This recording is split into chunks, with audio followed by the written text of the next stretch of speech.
Franchement, c'est à ne rien n'y comprendre. Contre toute attente, l'économie américaine a créé, tenez-vous bien, 517 000 postes pour le mois de janvier. 3 fois plus que ce qui était prévu. Bonjour Charles. Bonjour David, bonjour tout le monde. Charles Sana pour le site Insolentiae.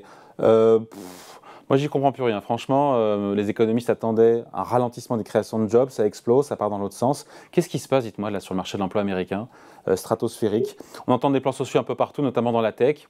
Ça n'a aucun effet sur le chiffre de création de postes au mois de janvier. C'est extraordinaire. C'est super. Je sais pas, c'est peut-être le rebond du chat mort. C'est- Non, mais quand, sérieusement, sérieusement. quand un chat mort tombe, eh bien, avant d'atteindre définitivement le sol, bah, d'abord il rebondit. Donc, et puis après, bah, évidemment, il retombe définitivement. Bon, donc pour Euh, vous, c'est un accident. oui, c'est un accident. Bah, c'est un bel accident en tout cas, parce que franchement.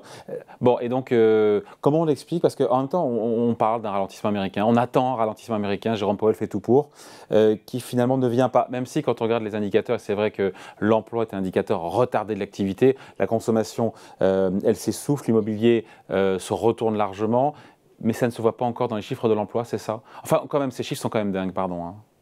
Non, ils sont C'est du effectivement. jamais vu, je crois que sur 30 ans, c'est la deuxième fois où on a plus de 500 000 créations de postes sur un mois. Ils sont très flamboyants. Je pense, David, qu'on a un phénomène qui est très particulier. Et je pense qu'on a un phénomène, ce que je vais vous dire, ça ne peut pas transparaître dans les statistiques. Donc, ce que je vais vous dire est une hypothèse.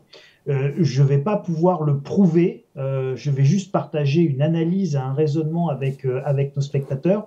Mais encore une fois, là, je sors de la statistique pure pour rentrer dans l'analyse, donc c'est forcément un petit peu subjectif. Je pense qu'il y a beaucoup d'Américains. Alors on le voit, il y a un taux de participation au marché du travail qui a légèrement rebondi, alors qui n'a pas retrouvé son niveau d'avant Covid, mais qui a très légèrement rebondi ces derniers mois aux États-Unis. Ce que je veux vous dire par là, c'est que je pense qu'il y a des Américains qui anticipent le fait qu'il va y avoir une crise économique importante et qui retournent au travail et qui vont chercher un travail avant éventuellement de ne plus en avoir. Ça, je pense que c'est le phénomène qui n'est pas tant un phénomène de création d'emplois parce qu'on aurait un dynamisme de l'économie qui serait délirant. C'est un phénomène de création d'emplois qui, à mon sens, est un phénomène de rattrapage, c'est-à-dire qu'on avait beaucoup de postes vacants depuis le Covid aux États-Unis comme partout ailleurs dans le monde. On a un petit peu le même phénomène, toute proportion gardée en France. On a aussi des créations d'emplois qui sont plutôt pas si mauvaises que ça quand on regarde les chiffres. Et donc, je pense qu'il y a un certain nombre de gens qui retournent au travail en prévision de jours moins bons. Et donc, je préfère re-rentrer sur le marché du travail maintenant plutôt que de risquer voir les portes du marché de l'emploi se Ouais. refermer dans quelques mois quand j'en aurai vraiment besoin. D'autant Et que les donc, je signes, pense ouais, que d'autant là, que les on a signaux une de motivation. ralentissement, Charles, les signaux de Pardon, ralentissement excusez-moi, se, David. se manifestent, hein. On a cette contraction de l'activité manufacturière. Encore une fois, je l'ai dit, consommation en berne, immobilier qui se retourne. Ça finira par avoir un impact sur l'emploi, même si, encore une fois, novembre et décembre, les chiffres de création de postes ont été révisés à la hausse de 70 000, mais l'emploi, c'est ce qui se retourne en dernier. Oui, alors novembre, décembre, David, on est sur en plus les fêtes de fin d'année. Donc, bon, les fêtes de fin d'année, ça génère beaucoup d'emplois qui peuvent être plus ou moins précaires, plus ou moins saisonniers, etc.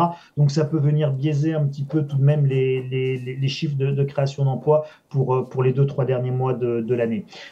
Oui, bien sûr, l'emploi va réagir. Alors, aux États-Unis, normalement, l'emploi réagit assez rapidement et c'est pour ça que je vous dis, je pense qu'on est sur une queue de comète et on est sur un stock qui était inutilisé d'emplois vacants qui viennent de retrouver du monde.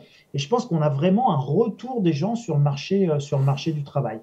Et ça, je pense qu'on finira par en avoir peut-être plus de certitude et plus d'éléments. Pour en revenir sur votre question de est-ce que ça va avoir un impact sur le marché de l'emploi, bien évidemment.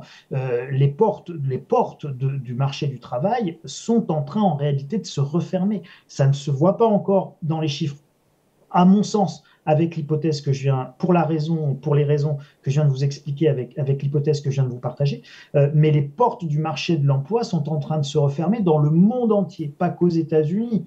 En France, on va avoir exactement le même phénomène. et on risque d'avoir une deuxième partie de l'année 2023 qui va être extrêmement compliquée sur le front du chômage au niveau international. Oui, l'activité, elle baisse et elle va continuer à baisser, d'autant plus que les politiques de resserrement de taux Et d'intérêt bien ne sont pas.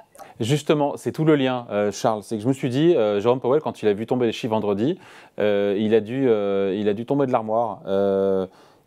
Quelque part, sa conférence de presse, est-ce qu'elle n'est pas prise à revers par ces très très bons chiffres de création d'emplois, ce taux de chômage qui baisse à 3,4% alors que Jérôme Powell aimerait l'emmener à 4%. Vous me direz, il n'y a pas d'accélération, bien au contraire, des salaires. Mais voilà, on se dit qu'elle n'est pas prête d'arrêter de sitôt ces hausses de taux. D'ailleurs, les marchés anticipent maintenant 2 fois 25 points de base de hausse de la Fed, une fois en mars et une fois en mai. Oui, mais les marchés même si on a quitté les fêtes de fin d'année, là, ils croient plus au Père Noël, mais ils croient au Père Powell. Et si vous voulez, ils étaient vraiment dans cette notion de croyance du Père Powell. Donc voilà, c'est terminé. On va raser gratis. Voilà la petite pluie de cadeaux pour tout le monde. On va pas monter les taux. Alors, il y a pas eu que l'intervention de Powell. Bon, je sais que vous suivez ça avec attention, David. Il y a évidemment eu celle de Christine Lagarde. Mais il y a aussi le dernier papier, enfin la dernière intervention du FMI qui dit qu'il faut que les taux restent encore plus élevés, encore plus longtemps, et qu'il faut que les banques centrales communiquent beaucoup mieux sur cette nécessité de maintenir des taux beaucoup plus hauts, beaucoup plus longtemps, et que les marchés, justement, qui croient trop au Père Powell, n'ont pas bien compris que ça Enfin, allait les pas marchés se croient passer au Père comme Powell, ça. non, parce que Powell, il laisse clairement entendre qu'il n'y aura pas de baisse de taux cette année. Jusqu'à il y a encore quelques jours, les marchés anticipaient des baisses de taux de la Fed en 2023. A priori, avec les chiffres de création de postes qu'on a eu là, c'est plus le cas. Ça peut rechanger évidemment, mais en tout cas, on tire un trait a priori sur toute baisse de taux sur cette année. Sauf si vraiment on arrive à une récession grave qu'on ne voit pas pour l'instant. Alors, ils comprennent vite, mais il faut quand même leur expliquer longtemps au marché, hein, parce que ça fait quand même un certain nombre de semaines et de mois, que ce soit du côté de la BCE, de la Fed, de Christine Lagarde ou de Jérôme Powell, qu'effectivement, on leur explique que les taux vont devoir rester hauts relativement longtemps, que le processus de resserrement n'est pas tout à fait terminé encore. Et là, ce n'est qu'une pause dans ce processus, c'est-à-dire que c'est une pause pour voir. C'est une pause pour voir. Si vous avez un deuxième choc inflationniste, ce qui est quand même tout à fait possible, en 2023, qui nous quand même nous pend au nez pour des raisons géopolitiques majeures, du genre la Chine qui envoie ses petits ballons et ses petites, hein, et vous savez, c'est les petites lumières chinoises, les petits lumignons chinoises qu'on met dans le ciel. Bon, donc ils sont bien gentils les Chinois avec leurs petites lanternes espionnes. Bon, mais ça met pas une très bonne ambiance au niveau international.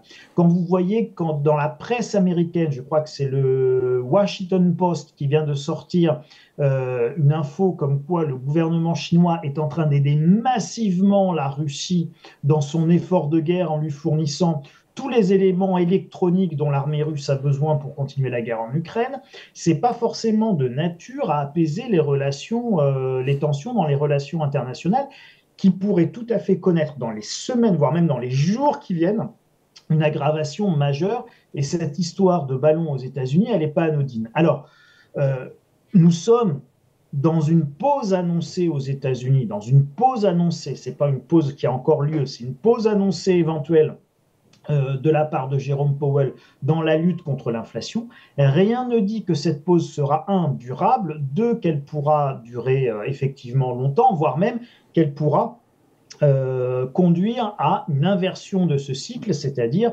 une baisse des taux d'intérêt. Donc c'est loin d'être évident. La seule chose qui effectivement pourrait inciter les banques centrales à finalement revoir leur copie sur les hausses de taux, ce serait une récession économique très sévère, très violente. Qu'on ne voit Et pas aux États-Unis pour là, l'instant.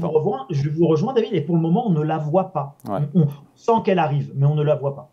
Bon, et l'impact évidemment de ces chiffres américains notamment, et aussi la géopolitique, c'est l'impact que ça a évidemment sur les taux à 10 ans qui sont repartis à la hausse. On est à 3,5% sur le 10 ans américain. Évidemment, ça ne plaît pas à Wall Street, d'où la baisse. Voilà, tout ça est à surveiller, évidemment. ça, absolument. Et donc là, tout d'un coup, bah, les marchés se rendent compte que bah, ils ont poussé très très fort en ce début d'année. Ils ont poussé à peu près sur rien. Ils ont poussé à peu près sur une croyance imaginaire qu'on allait inverser le cycle monétaire parce que c'était ce à quoi ils avaient envie de croire. Mais là, on était dans l'exubérance irrationnelle, comme aurait dit le maestro En son des temps. marchés à la Greenspan. Allez, merci beaucoup. El Maestro Charles Sana pour le site Insolenciae. Merci Charles, salut. Merci David, merci à tous.